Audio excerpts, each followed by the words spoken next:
the details, the way she had by going out on the balcony when Faith had been standing guard. She slipped off the stool and tried to edge her way around Cale, as if she were trying to escape the scene, but Tiffany saw her and shrieked, "Don't try to run off like you're little Miss Innocent. I saw you flirting." "I don't know you," said Jenner, interrupting her even as Cale turned and subtly shifted his position to block her avenue of escape. "And I don't know him, so leave me out of your nasty little tantrum." She caught the eye of someone she knew from Palm Beach, Leanne Ivy, and gave a helpless, "I don't know what's going on" shrug. Leanne gave her a sympathetic look in return. Faith suddenly detached herself from the crowd and approached Tiffany, putting her arm around the black-haired woman's shoulders and softly saying something to her. Tiffany responded by bursting into tears, and Faith gently led her away, putting an end to the dramatics. Almost simultaneously, Faith's husband Ryan limped up to Cale. "That was nice of you to give her your stateroom," he said in a perfectly pitched tone that was just loud enough for those around them to hear. Cale shrugged. "I could hardly toss her out, could I?" He was still keeping Jenner blocked from leaving, and now he and Ryan had her sandwiched between them. She was trapped as surely as if they'd each grabbed her by an arm and held on tight. Not that it mattered. She had nowhere to go, though surely her expression plainly said she wanted to get away. The Silver Mist was a big ship filled with people, surrounded by water. Even if these people weren't threatening her friend, where would she go if she managed to escape? Cale would find her, no matter where she tried to hide.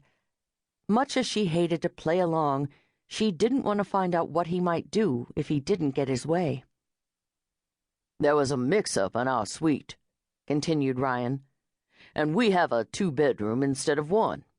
You're welcome to take the other room, if you like." "Much obliged.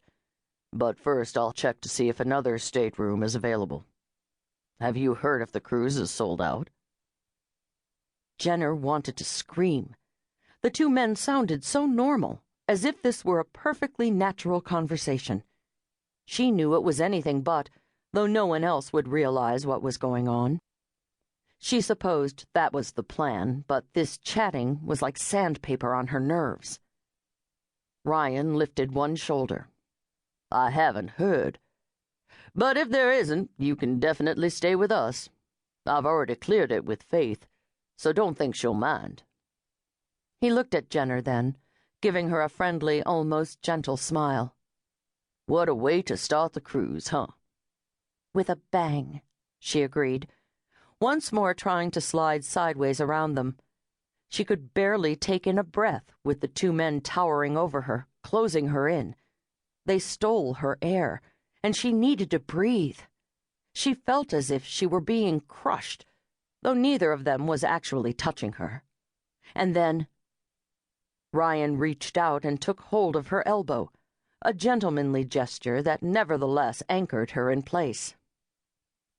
"Have you two actually met, or were you just caught in the explosion?"